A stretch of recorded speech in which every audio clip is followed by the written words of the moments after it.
Well, first of all, let me say what an honor it is to be here with doing an interview with a longtime friend and colleague and a person who I admire and respect very much, Ruth Appelhof, who has just retired after 17 years as the director of Guild Hall, the museum here in East Hampton, that she has helped steer and direct and lead in a most positive way. And her 17-year tenure here has been one of the most exciting in the long and famed history of this institution.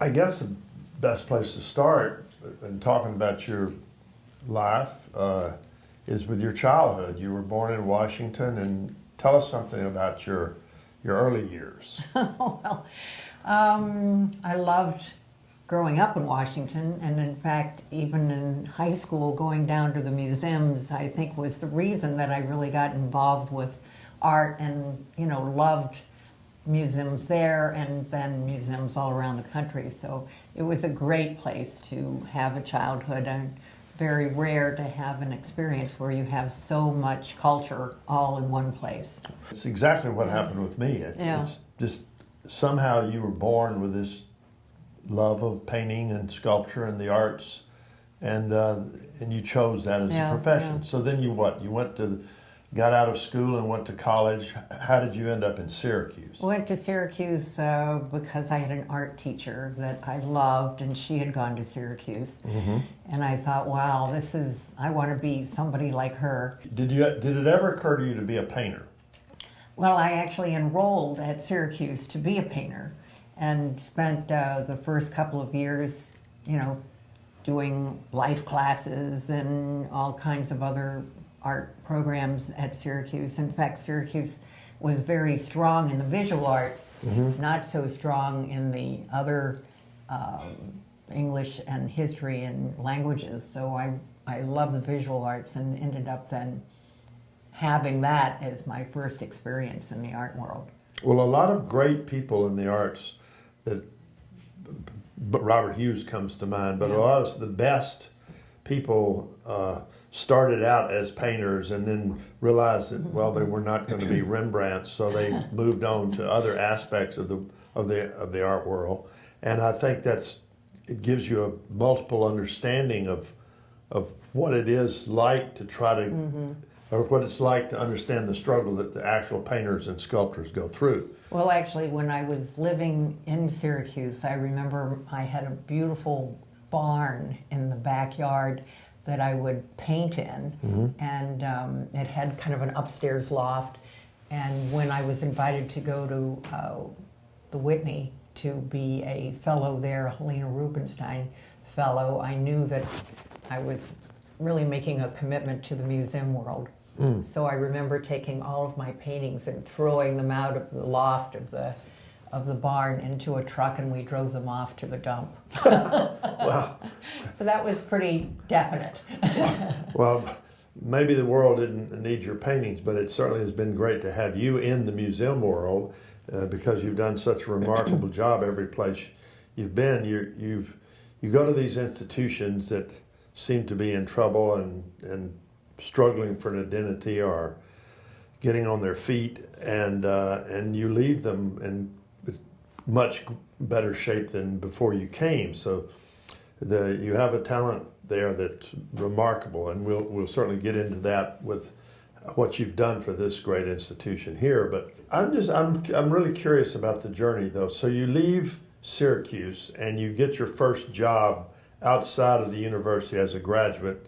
Now I know you went back and got a PhD, but what was your first job after you left academia? Yeah. Well, I actually had the good fortune of being invited to a small college in Auburn, New York, called Cayuga College. It was a 2-year school with the State University, and they hired me to teach art. So I knew I had to get my master's degree so I could actually teach art full-time there, and that was very inspiring. And now I look back and think, how lucky I was, because really I didn't have any credentials.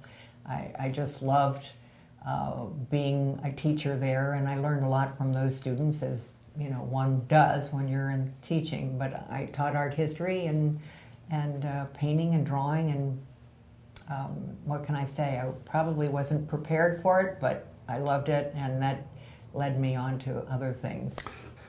So often there's a cold attachment between the director of an Yeah. institution. In fact, it's common.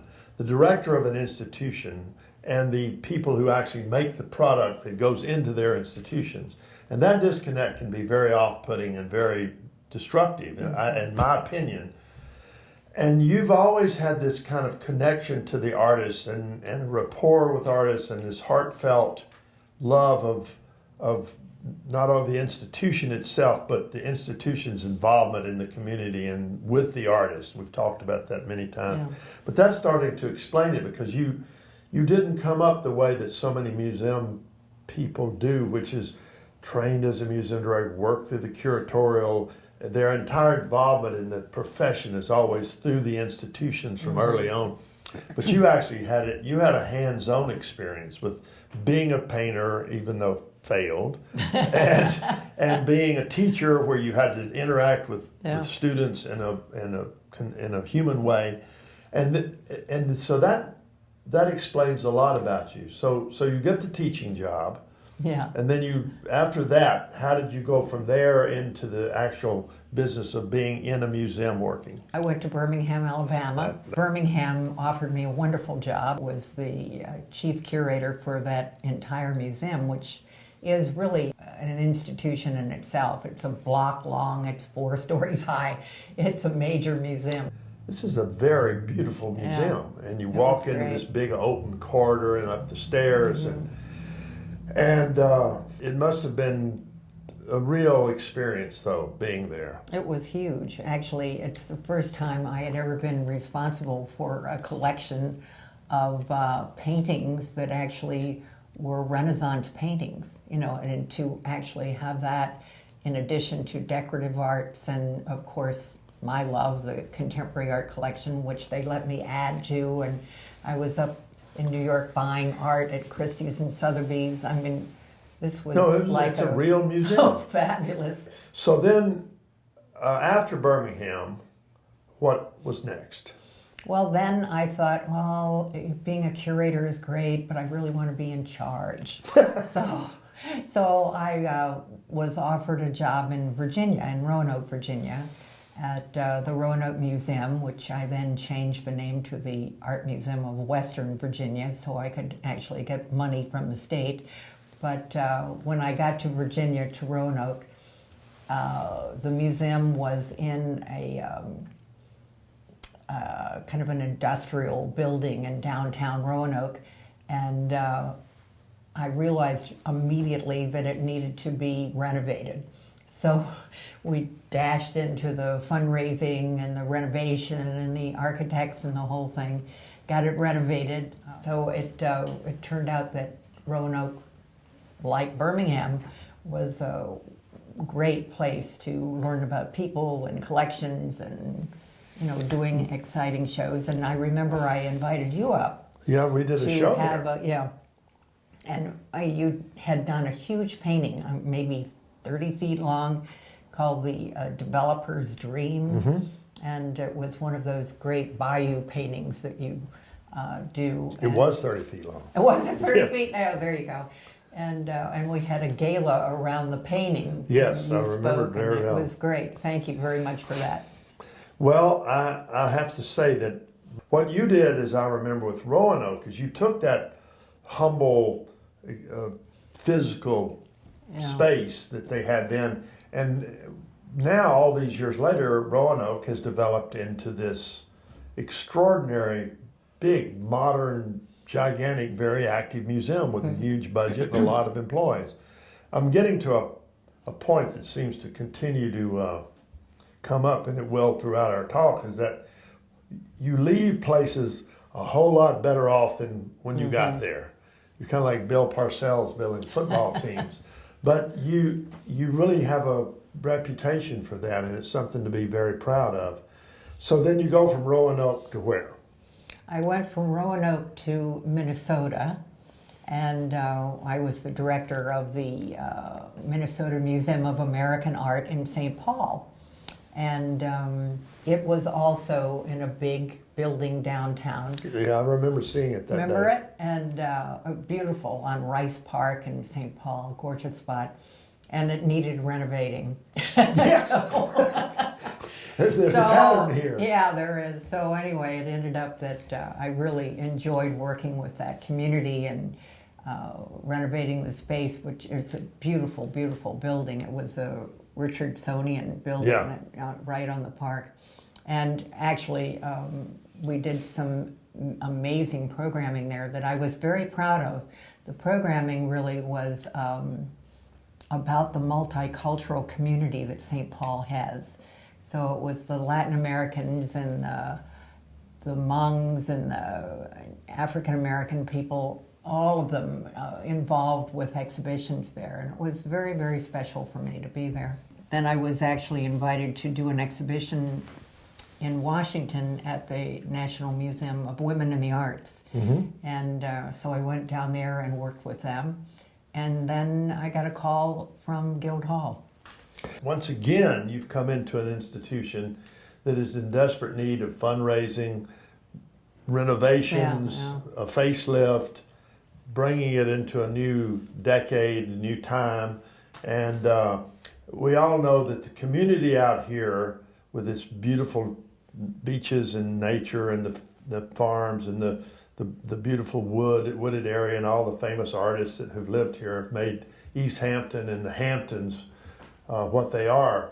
But in terms of the institution itself, at what point did you realize, I've taken on something really important here that's it's going to be very difficult. Yeah. Did you figure that out immediately, or when you opened the first closet? The first board meeting I remember. And by the way, the boards at Guildhall over the years have just been wonderful. And I have to mention Mickey Strauss, who was the chairman at that time, and Marty Cohen, who was the current chairman, who actually was behind buying Guild House that we're in today. But the first board meeting, someone had suggested that we take a tour of the building, perhaps myself. And at the time I thought, well, isn't this great? You know, we're all going to get involved with what the building looks like. So we went up in the attic and we went down to the basement, and it was a disaster. And actually the board realized that. That day. Wow. I remember Bob Greenbaum, who ended up helping with the renovation, a wonderful man and lawyer. He said, Ruth, I had no idea that this was so bad. We're in trouble here. And I said, yeah, we are. So it ended up, though, that the board really did kind of galvanize around the need to have a renovation. And I remember Cheryl Menikis was on that committee. So many board members really helped establish then the long-range plan that then went toward the actual facility itself and the redesign of the facility. And we were able to get Robert A.M. Stern to act as the architect. He's actually a part-time resident here in East Hampton. And Ben Krupinski, who is a wonderful contractor in the community, who donated everything. All his people, all his own time and support. So it's still, I have to add, that it cost $17 million. So there was a lot of fundraising around it. And I think in many ways that need, that urgency really brought the community back to Guildhall. It literally was at a point where there was giant dumpsters and the entire place looked like a construction site, which it was. Well, and let me just back up and say that Tom Toomey, one of our very, very important board members, said in a board meeting before we started the renovation, we should do this in phases. And I thought, wow, can you do a building of this size and complexity in stages? But we did, and he was right. And so it took us 5 years, but we would do one gallery and then another gallery, so we actually never closed. We even when we were doing the theater, we did theater in the community and churches and other art centers around the area. So we never closed. We were continually open, and there were dumpsters out front. It wasn't pretty, Well, but we did it. I have to point out the unique nature of you as a new museum director going out and actively meeting with and trying to get the community involved. Yeah. You met with the Lions Club and the Village Improvement Society and all these organizations. You brought in all different types of artists, famous and not famous, extremely wealthy artists, struggling artists, and you did. I've never seen anything quite like it. How you reached out to the community That was fun. as a fact finding experience, so that you could understand. And I think that explains a lot about why your tenure here was so successful. Is that you really did reach out and and ask. And I remember you asking me about who do you think I should talk to, who understands the community, etc. Yeah. And that's very rare for a museum director. Right. Well, I remember one of our board members who is a local here in East Hampton said to me, Ruth, the hardest job you'll have is convincing the community that Guildhall is for them. And I thought, well, come on, we're doing all these programs, they've got a great theater. Why would that be hard? Well, only to find out that one of the issues that most people who lived here year-round concerned themselves with is that Guildhall didn't do anything during the winter. We were closed down. So I then began to realize that there were very few programs for kids, that there were no free programs, that we had left out the Latin American community and the African American community and the Native American community. They weren't involved at all. And as I began to kind of assess all this, I think too, the staff kind of galvanized around this issue. How can we bring in the community? And pretty soon we were thinking about free programs. What could we do on Sunday mornings? How could we make programs that were more accessible and in fact more fun?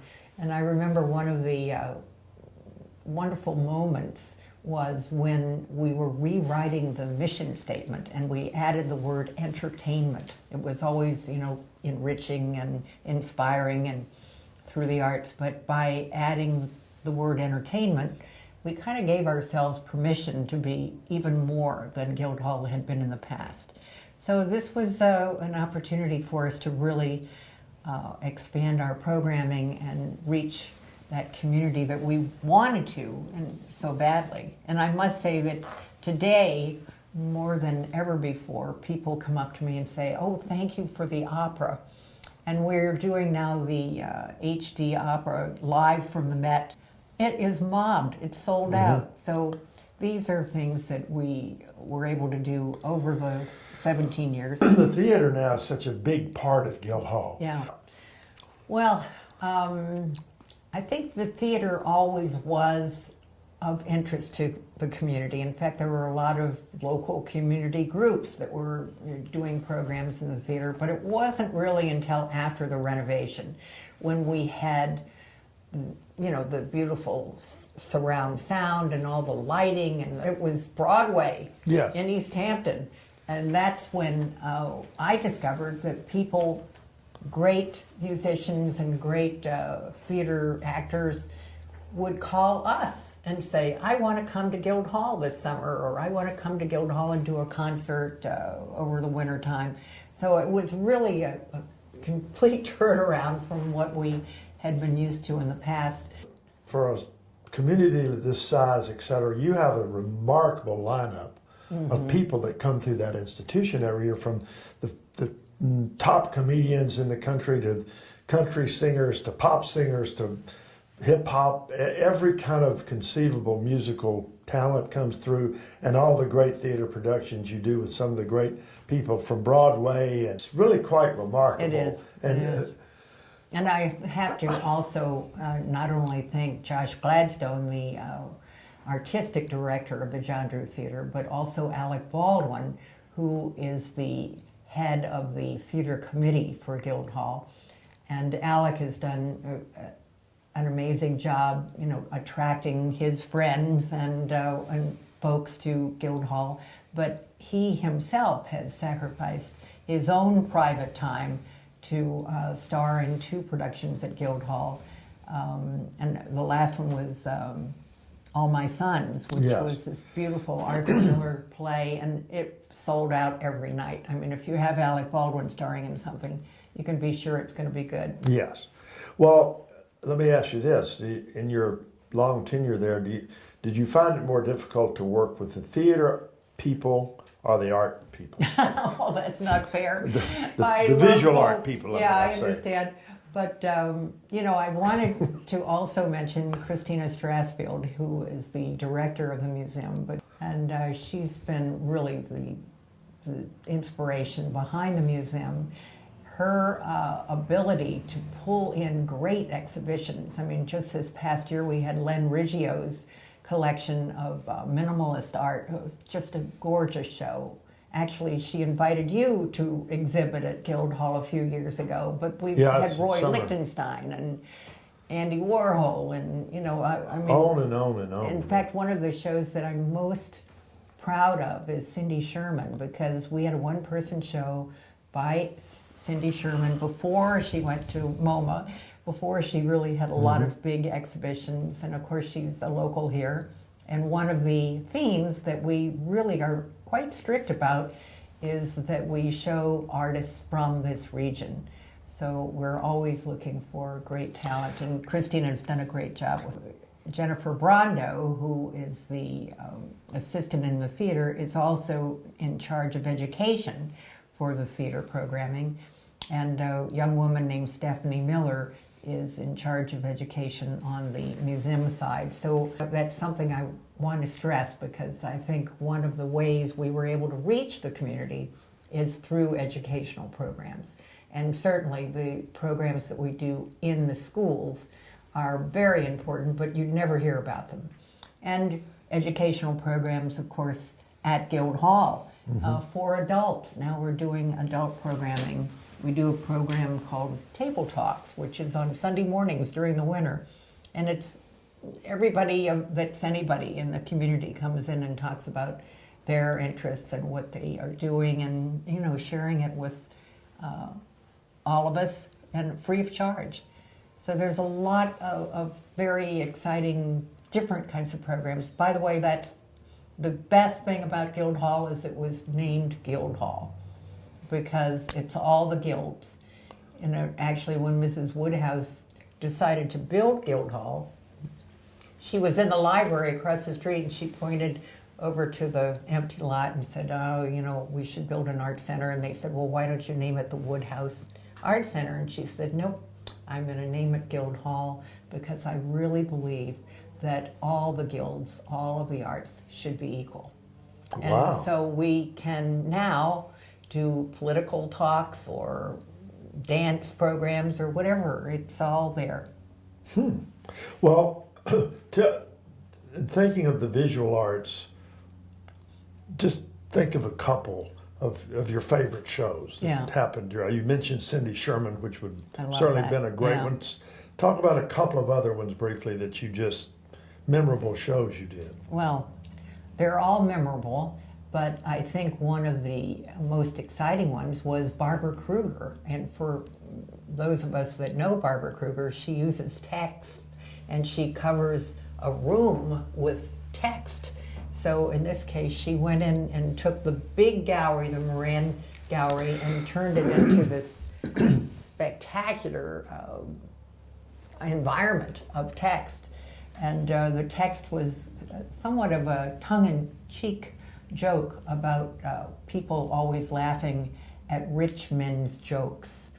So if you can kind of get that with the East Hampton community, it was terrific. I love that one.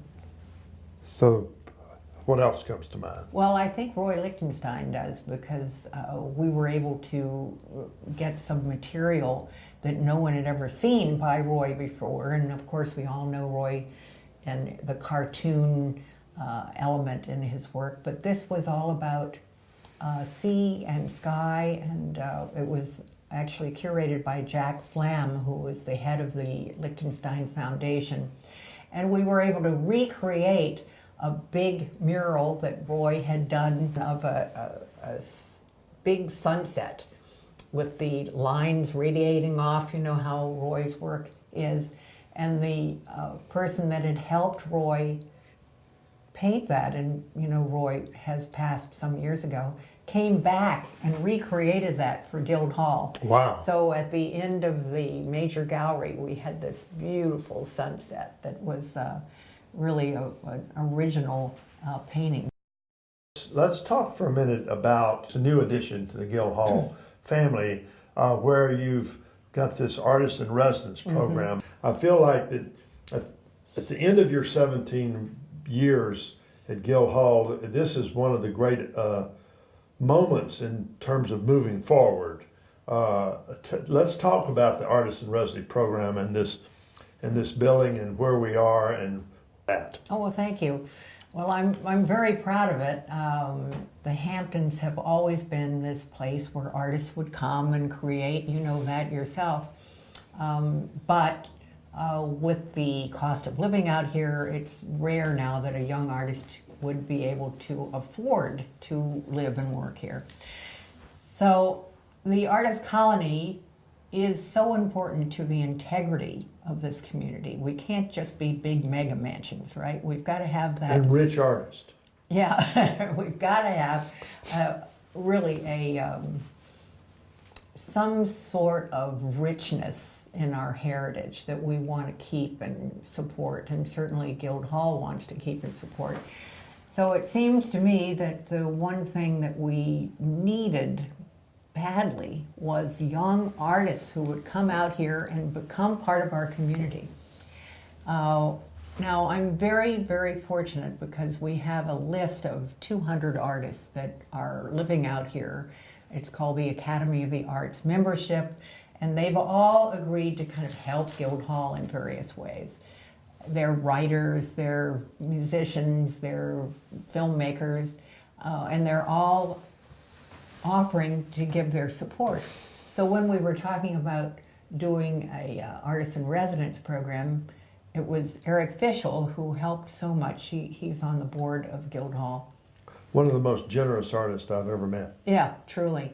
And he suggested, why don't we take this list of 200 and use them as mentors? So we had our first class of artists that came to the house this spring. And there was 2 filmmakers and a painter and a poet and a novelist. And each of them were encouraged to look down this list of 200 and choose their particular mentor. And it ended up actually that Alec Baldwin helped and encouraged these folks, and I know that you actually helped with our painter, but we also had Alan Alda, who helped with the writer, and Phil Schultz, who was the mentor for the poet. So we have this very, very rich pool of talent out here, and for Guildhall to be able to invite them in to participate in this artist community was very, very exciting, and it's a great thing for us. I think it's one of the most of many wonderful accomplishments you've had here. I think it's one of the most remarkable things that's happened. I can't. I mean, we're starting the second year, but if it grows as everyone expects it to grow, and it certainly will, this is a legacy of note that you should be very, very proud of. Oh, I'm thrilled. And I think the museum is in great shape. The new leadership, I think, seems to be extraordinary, and it's. I think you can feel some great comfort in everything moving forward. But thinking back over your tenure here, anything jumps out as what you're most proud of? I mean, this is certainly a good one to start with. Yeah. The Artist in Residence program, but thinking back over your tenure here, what anything jump out that you'd like to comment on before we wrap up, and that you Yeah. of his memories of your long directorship? Well, I have to go back to the renovation because I think without the renovation, we wouldn't have had the renewal in the programming. But in addition to that, I also wanted to mention that actually my job was fundraising. And, that's not so much fun to talk about most of the time. But in my case, I really enjoyed it. And one of the ways that we were able to fundraise were through events. And so we would do a party in the city and a gala out here. And by the time 17 years was up, I think we were doing like 8 different events. It was golf, it was a wonderful garden tour. But these were ways to support Guildhall, and these were my responsibility. And I think without that outpouring from the community, we really couldn't have had the growth that we've experienced. In fact, when I got to Guildhall, we had 12, maybe 15 staff members, and our budget was 1.5 million. In 2016, we tripled that. So we've really had a tremendous growth spurt, but also the importance of bringing in this community that loves the arts. They probably have never had such a rich selection of programs as we offer now. And I'm looking forward to being a guest in the theater and the museum in the future, and can't wait to see what else is going to be happening there. Well, I think that I can speak for many when I say what a remarkable job you've done. And it's all very traceable. You can just see the numbers, you can see the excitement, you can see the enthusiasm around the institution that's there now that is so exciting for everyone involved in this local community. And don't forget, there's a host of guests and visitors who come out here, especially in the summer, from all over the world. There are few places in the world like this where you have this enormous influx of outsiders coming in from all parts of the world. And Guildhall is now a part of that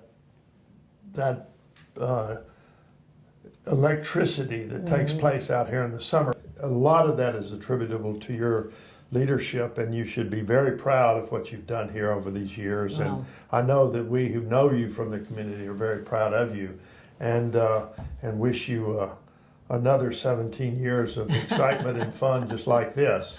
Well, as a matter of fact, I'm writing this book on Lee Krasner, so if there's anyone out there that knew Lee and wants to talk to me, I'd love to have a call from them. And this, I think, may be the big, most complicated and thorough book probably ever will have been written on Lee Krasner, if you can pull it off like you're planning to do.